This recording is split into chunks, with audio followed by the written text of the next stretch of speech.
Hello and welcome to the another video on workflow and tips. In today's session, I'm going to discuss on to the selection tool, which was introduced with the version 2017. When I talking about the selection tool, I will be discussing more on to the node selection. We needed node selection on the edges and surface for the result manipulation. And one of the results we often use it for the warpage analysis, looking at the warpage onto the edge. Let's get started how we can use this tool.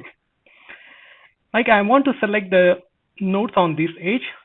I would go with the legacy options of like selecting the one by one node or with the band window selection. That's but common. But with the new selection tool, I can select the tools with I can select the nodes with one click.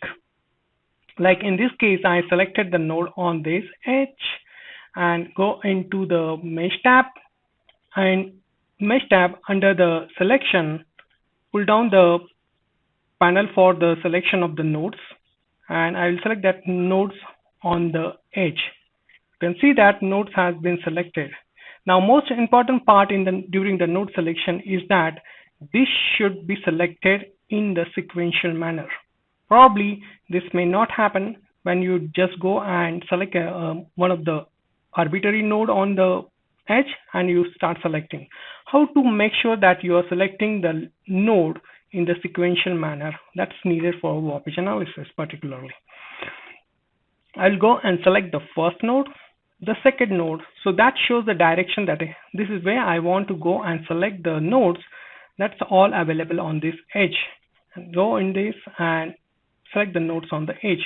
Now you can see that these nodes has been selected. How do we make sure that these nodes are being selected into a sequential manner? I will copy these nodes and add into the warp page, new plot, all direction, all effect, and try to plot this as a path plot and enter it,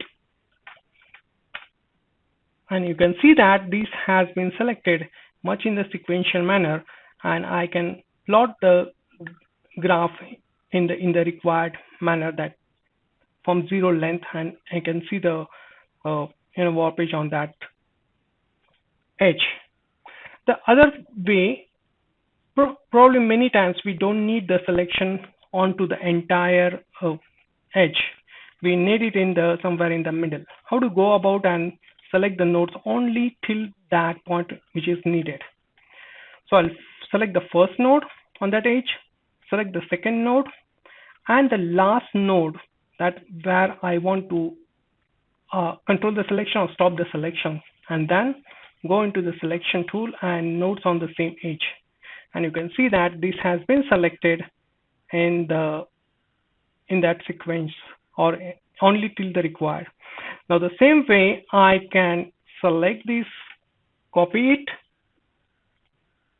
and go into the path plot and see whether the selection what I had done is in the sequential. Yes, it's correct. So it starts and ends over there. So another way of selecting the nodes, particularly if you're interested in selecting the nodes on particular surface or so, like in this case, I want to select the nodes all together on this one. Instead of going for like a band selection, which you usually do that, I'll select one of the node on that surface and I'll select that nodes on the same surface. You got this. Now this command would not work on the edges or the surfaces which has only two nodes. Like if I try to click these two nodes and go for the node selection on the same surface, it won't work. It will give, because these two nodes are falling on the edges. So particularly I have to do a little smarter way of selection is select the nodes on the same edge, and you can see that I can select this all nodes on this surface. I hope this video was useful and it will help you to improve the productivity and for the result manipulation. Thank you for watching.